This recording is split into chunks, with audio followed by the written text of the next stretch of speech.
Paul Heyman. Last Friday on WWE Smackdown was in quite a big segment indeed. You watched it? You watched the entire show, did you?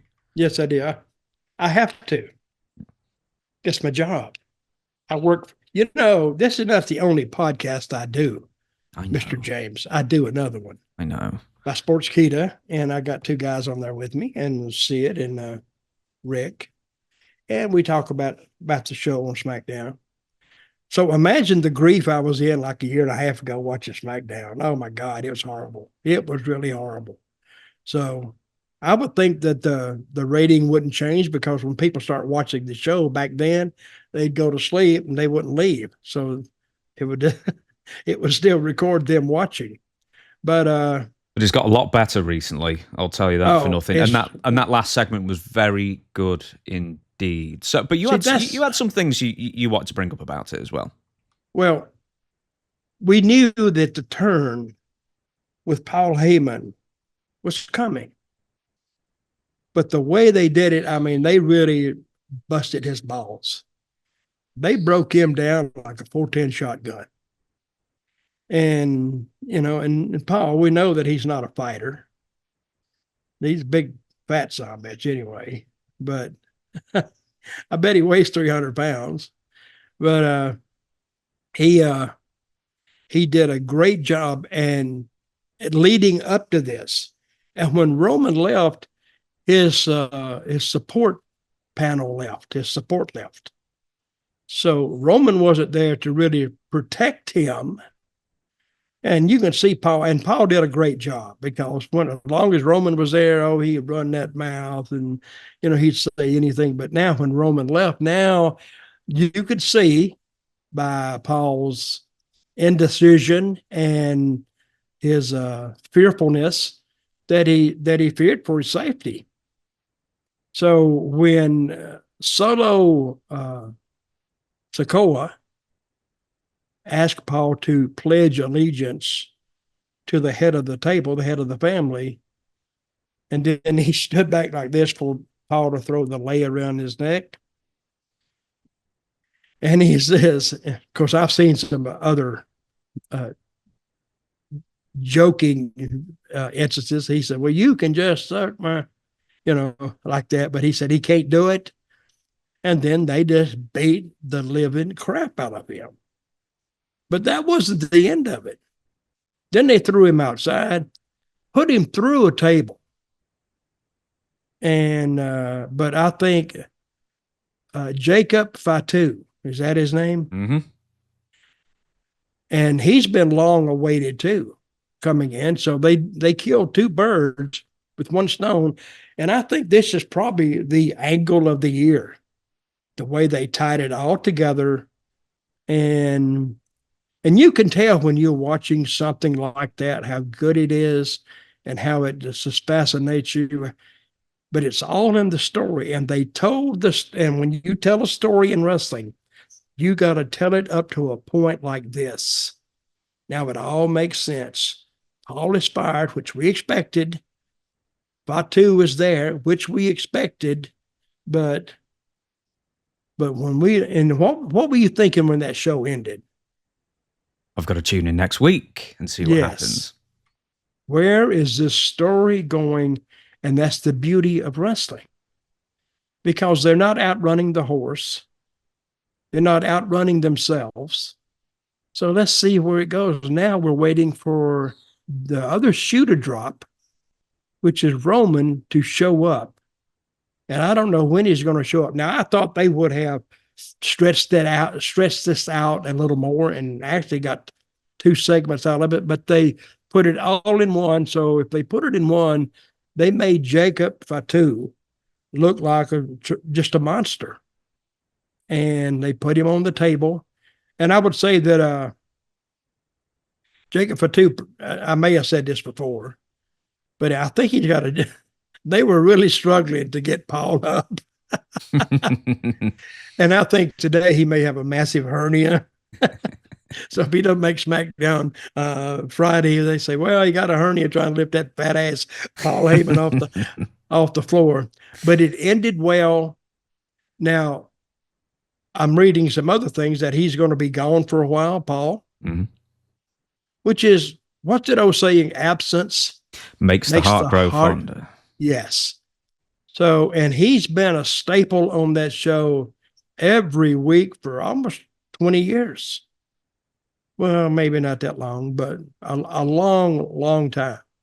And now Paul is going to get sympathy from the fans because he's going to side with Roman Reigns, and we'll hope that Roman comes back first. This is what I think. Roman comes back first, and then Paul, he'll make a surprise entrance to help him out at some point, and then we're off and running.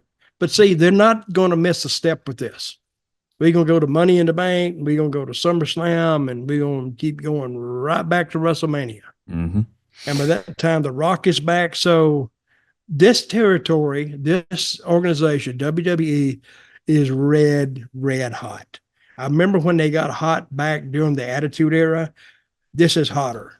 Yeah, the fans' reactions sounded Attitude Era-ish as well. And they couldn't have done it in a better arena either to do this big story. So where were they? Madison Square Garden. Oh, yeah. And that was picked. You see, these things don't happen by accident. They booked these arenas and knowing exactly what they're going to do and how the arena can actually help the product they're putting out. You know, when they're booking these shows out, where are we at here? I mean, they're booked up for a year. So they know exactly where they are for a year, where their pay-per-views are, and it's a well-oiled machine. I think when TKO, when they bought into WWE, I don't think they totally realized what they were buying. They did, but they didn't. Then when they come in and they see that, and TKO sees that, man, this is a well-oiled, like I said before, a well-oiled machine. They got to think, how did Vince McMahon screw this up so bad to where the product wasn't any good? Nobody was, the ratings were down, and, you know, the house shows weren't really selling out. And, you know, you just got to, I think Vince had a lot of problems and wasn't paying attention to the product he was putting out. But now they are, and we'll hear, and I'll talk about this a little bit later when we talk about bookers.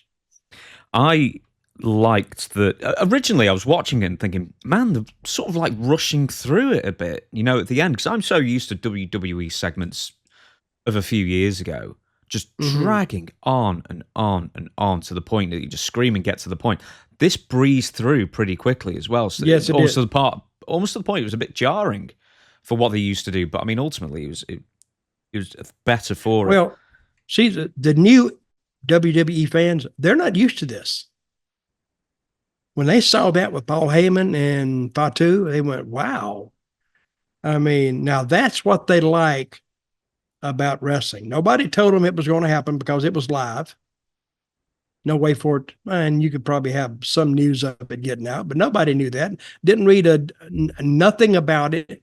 Nothing leaked, which is another thing I think they've shut down, the leaks out of WWE, because I don't like to read those leaks like that. I just don't. I just don't. You know that, what's that guy, Sap from Fightful or Fight? Yeah.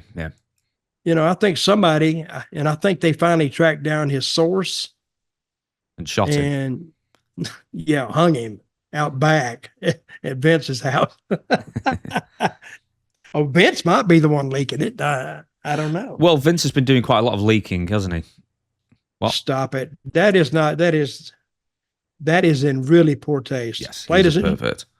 I want to apologize to my cohort, my compatriot here who really said some things he shouldn't have said. If it hurts your feelings, I'm sorry, because I would never say that, but he did. So, but he is sorry. Aren't you sorry, James? Oh, yeah. Okay. Look at my face. Okay. But the angle and the segment with Paul Heyman and Joseph Fatu, or Jacob, what's his name? Jacob Fatu, was one of the best ones I've seen. We're going to mention a couple more things about this. So I wonder how Heyman got cleared physically to participate in a physical beating like this? Because as you said, he looks terrible. So who cleared him? He looks terrible. You said he looks like shit. He don't look that good. No. Also, he had the pinkest eyes in the world. So he looked like he'd been smoking weed more than anything else. Well, I heard about that. He's been staying up late to give his eyes the appearance that he's worried, and it works. It did work. So, and I also read, I'm talking about leaks here, and I'm quoting leaks, that he wanted to do it. See, going through a table it's not that hard. I mean, a table is cut and manufactured where if you don't go through it, there's something wrong. And he has a lot of padding on that backside that he's not going to get hurt. So, and when they did that, that surprised me because you don't ever see Paul get touched. But Solo give him the thumb, and down he went, and then they got him out there and picked him up and put him through the table. And the people in the arena, I was watching them, they were like this, like, oh my God. Because he touched, that's just, they're going for the shock factor, and they got it. I would say I fell for it too because they put Heyman through a table. I didn't expect that. And then Fatu to do that dive off the top rope. But he did a dive off in the ring, he did a headbutt, didn't he? Yeah, well, he did a headbutt because last week or the week before, he did a splash. And I was thinking, is he going to splash Heyman? Because there's no way he could do it safely without sort of crushing him because of Heyman's big belly. So then I think he ended up doing a headbutt instead for that reason. Well, that's my theory. Okay, when Heyman went through the table, he crushed the table then when he went through it? Yes, the table collapsed under him, yeah. So he didn't come off the top rope on him to the ground, to the floor, right? No. No. Okay. It was thumb, headbutts off the top, and then table. Hey, that Fatu kid, that kid's an athlete because he's at 300 and he can do all these moves. Oh no, he's lost a lot of weight since going to WWE. He's gotten some serious trim, I think. Well, it might make it easier for him to, but you see he's still a big guy. But when you see him do these moves, you think, my God, now you know why these Samoans are such great athletes and play football.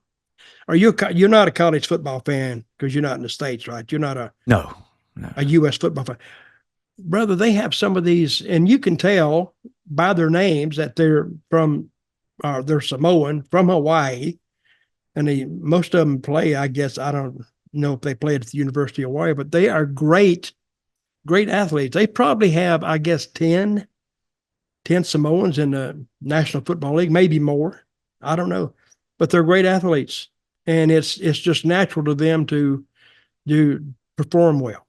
But anyway, great segment, great show. This is something we didn't mention last week, but it's something you wanted to bring up, is Triple H on his Netflix and WWE's Netflix deal. So speaking to Pat McAfee on the Pat McAfee Show, Triple H was asked about potential changes to Raw once it moves from traditional cable to Netflix. And here's the quote.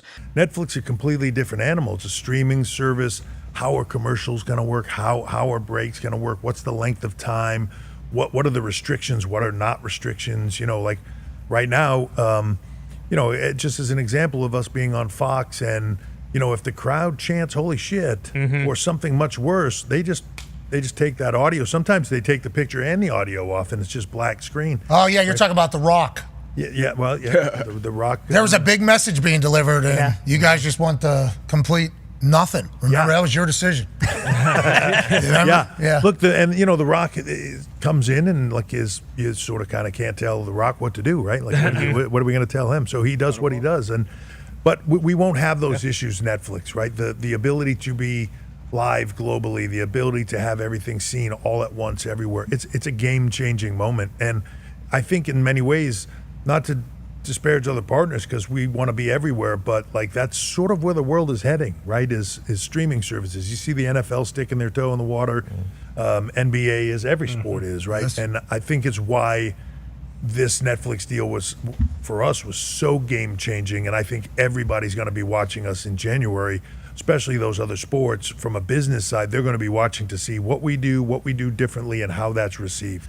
I wonder how much it's going to stretch as far as leeway, but also keep in mind they've got a lot of sponsors that I imagine they're going to be carrying over with them when the next Netflix deal starts. So how far can they go? Okay, on this Netflix deal, what did they get out of that? Was it 500 million a year? And that's for worldwide rights, aside from SmackDown and NXT, which is going to CW Network. Well, there's a plus and a minus to doing whatever you want on the TV show. I think, and the people will watch it or not watch it based on that. I don't think they give a crap about it. People watch it or not. They got their money. But I think if they hold the cursing down, I think that's might be better for everybody. Because on this show, we don't use a lot of bad words. I'm not trying to offend anybody. And if I say "gee, damn it" or whatever, sometimes people are going to hear that anyway. But I think you may have the kids are still going to watch it, and I think if you're going to appeal to them, you got to watch what you say. And I like that. They can go out there and they're unimpeded now. I like that word, unimpeded. They can do what they want to do, but there's a pro and a con to it. So let's see how it works out. I'm not going to draw a decision on them now. I mean, keep in mind that they drew their best cable ratings, aside from like back in the late 80s. I think the Royal Rumble was the biggest rating, maybe. I can't remember. 98, 88. But the Attitude Era, brought in its greatest ratings, and that's when they were, their dirtiest, boobies everywhere. It was a great time to be a fan as well as a kid. Let me tell you, it was a great time. Well, good. Let's see what it does.